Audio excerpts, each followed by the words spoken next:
Karnapishachini is the lower form of divine feminine. जैसे हम कह सकते हैं कि माँ Durga, it is the highest form, one of the highest forms of divine feminine, वैसे one of the lowest form of divine feminine is Karnapishachini. Karnapishachini, सभा मोहिनी वगैरह वगैरह बहुत सारी ऐसी सिद्धियाँ होती है जो माँ के लोअर निम्न स्वरूप में जिनकी गणना होती है। भूत की तरह होता? Yeah, you can say that. A lower form which is not so positive. मतलब नेगेटिव हो सकता है। Correct, हो सकती, बिल्कुल बिल्कुल। ओके। तो कर्णपिशाचिनी ऐसा ही एक स्वरूप होता है जहाँ पे मैं आपको एक किस्सा सुनाता हूँ। डॉक्टर नारायण दत्त श्रीमाली करके हमारे इंडिया में बहुत बड़े तांत्रिक हो चुके। उन्होंने अपनी किताब में लिखा था कि उनके पास एक शिष्य आए कर्णपिशाचिनी लेने के लिए और वामाचार से करना चाहते थे, क्योंकि वामाचार का एक सबसे लोग उनको बेनिफिट ये मानते हैं कि वामाचार से अगर आप सिद्ध करो जल्दी सिद्ध हो जाती है कर्णपिशाचिनी 3 दिन में। तो उन्होंने अपनी जो साधना थी वामाचार से शिष्य ने शुरू की, उनके शिष्य ने, और 3 दिन के अंदर उनको कर्णपिशाचिनी सिद्ध हो गई। और उसमें पूरा जो मेथड रहता है ना, वो ये रहता है कि आपको साधना शुरू होने से 10 दिन पहले नहाना नहीं होता, आपको दांत साफ नहीं करने होते, आपको कपड़े नहीं बदलने होते। इन शॉर्ट आपको हो सके उतना गंदा रहना है। उसके बाद ये पहले के 10 दिन की प्रिपरेशन है। जब 3 दिन एग्जैक्टली आए, वो 3 दिन की शुरुआत होती है कृष्ण पक्ष के त्रयोदशी, मतलब 13th डे, 13th, 14th और 15th, मतलब अमावस्या तक। ये 3 दिन तक ये साधना चलती है। और ये 3 दिनों के अंदर आपको एक स्थान पे बैठकर अपने ही मलमूत्र को पीना होता है, खाना होता है। मतलब फीसिस भी? या स्टूल को खाना होता है और पेशाब को पीना हाँ, होता है। और कुछ नहीं खाना होता और कुछ नहीं पीना होता। उसी स्टूल को आप एज अ लेप के तौर पर आपको लगाना होता है पूरा अपनी बॉडी के ऊपर। अपने ही मल को अपनी ही बॉडी के ऊपर आपको लगा के अपने ही मूत्र को, मतलब अपने ही यूरिन को आपको अपने ऊपर छंटकाव, जैसे हम गंगा जल छिड़कते हैं वैसे उस चीज़ को हमें छिड़कना होता है अपने ऊपर। और कर्णपिशाचिनी के मंत्र का जप करना होता है।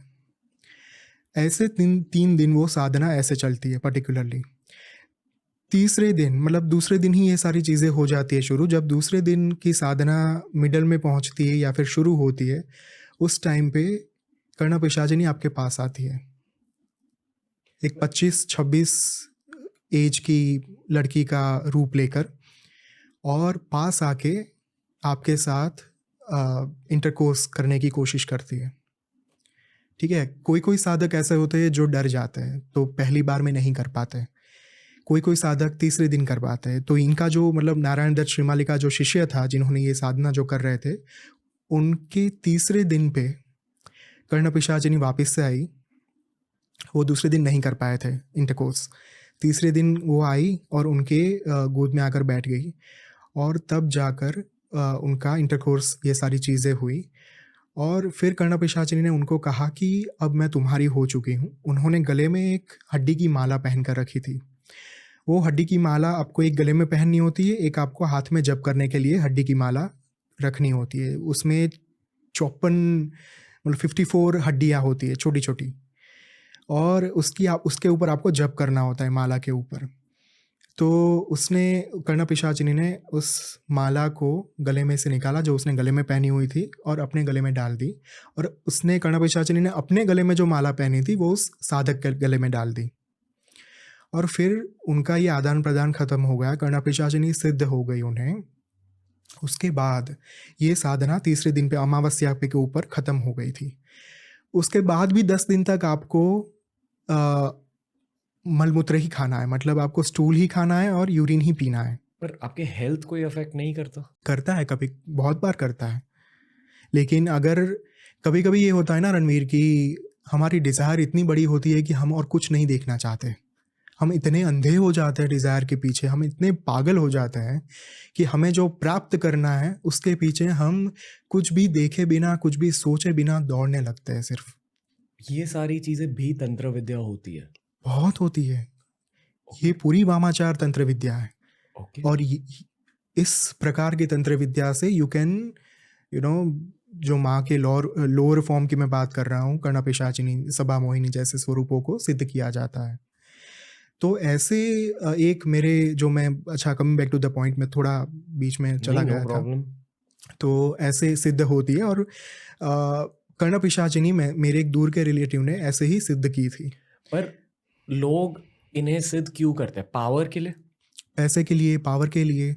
मान लो आपके पास कोई अच्छा, इसमें सामने वाले को तो ज़्यादातर पता नहीं रहता कि इसके पास कौन सी विद्या सिद्ध होती है। अगर आप कोई कर्णपिशाचिनी सिद्ध किए हुए साधक के पास जाओ तो वो तो आपको बताएगा नहीं कि मैंने कौन सी विद्या सिद्ध की है। तो आपको तो यही लगेगा कि उनके ऊपर भगवान का हाथ है, उनके ऊपर ईश्वर का हाथ है। ठीक है।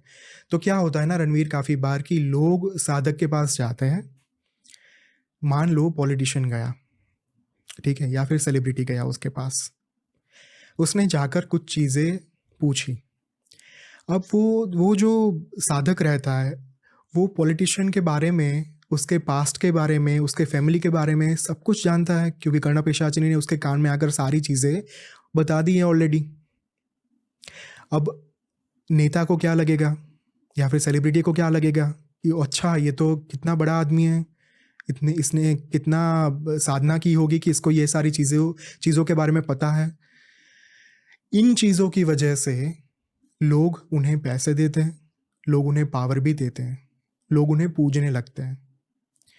आज की तारीख में भी हमारे भारतीय समाज में भी ऐसे बहुत सारे संत हैं जिन्होंने ये सारी विद्याएं सिद्ध करके रखी हुई हैं और बहुत ही फेमस, जिन्हें आप मैं सब जानते हैं।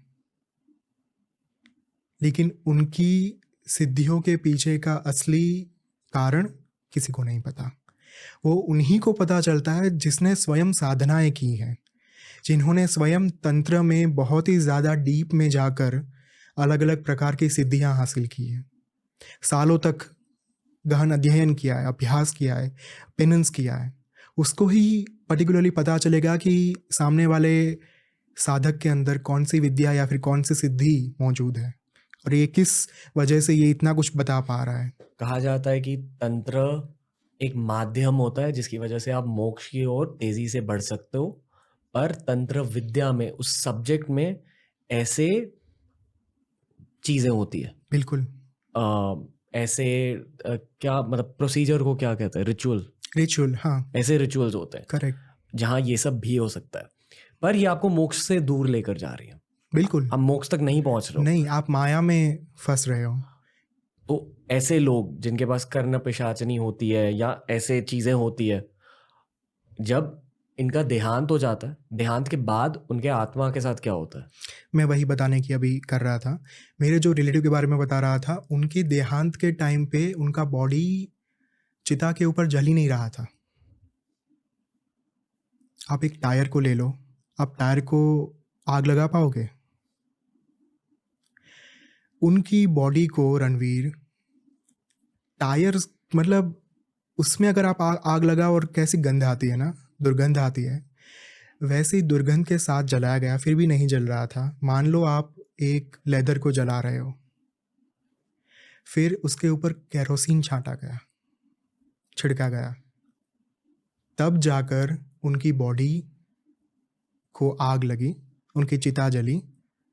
और फिर बाद में तो शायद, मुझे जहाँ तक पता है, वो प्रेत योनि में ही जाते होंगे, क्योंकि कर्णपिशाचिनी जब तक आप किसी को दोगे नहीं ना, उसका एक ड्रॉबैक ये भी है कि आपको मरने से पहले कर्णपिशाचिनी किसी को देनी होगी। आपका शिष्य का चयन करना पड़ेगा आपको। अगर आप मरने से पहले कर्णपिशाचिनी किसी को दोगे नहीं तो आपकी मुक्ति या फिर आपकी सद्गति नहीं हो पाएगी। सद्गति मतलब आत्मा हर बार मुक्त नहीं हो पाती, मोक्ष नहीं हो पाता, लेकिन उसको जब दूसरे बर्थ में जाने के लिए जो एक गति चाहिए होती है, एक मोशन चाहिए होता है ना, वो नहीं मिल पाता। तब जाकर वो आत्मा प्रेत योनि में फंस कर रह जाती है। तो इस वजह से कर्णपिशाचिनी आपको पास ऑन करना ज़रूरी है। और वो पास ऑन भी ऐसे नहीं कि आपने बोल दिया कि हाँ आप ले लो। कोई शिष्य सामने से आकर आपके पास अपनी मंजूरी से ये चीज़ कहे कि मुझे आपकी कर्ण पिशाचिनी चाहिए, आप मुझे विद्या दो, आप मुझे ज्ञान दो, तब जाकर उस साधक का पीछा कर्ण पिशाचिनी से छूटता है। अगर ये नहीं हो पाता तो फिर आपकी मुक्ति या फिर आपकी सद्गति नहीं हो पाती। शिष्यों को भी रिचुअल्स करने पड़ते हैं?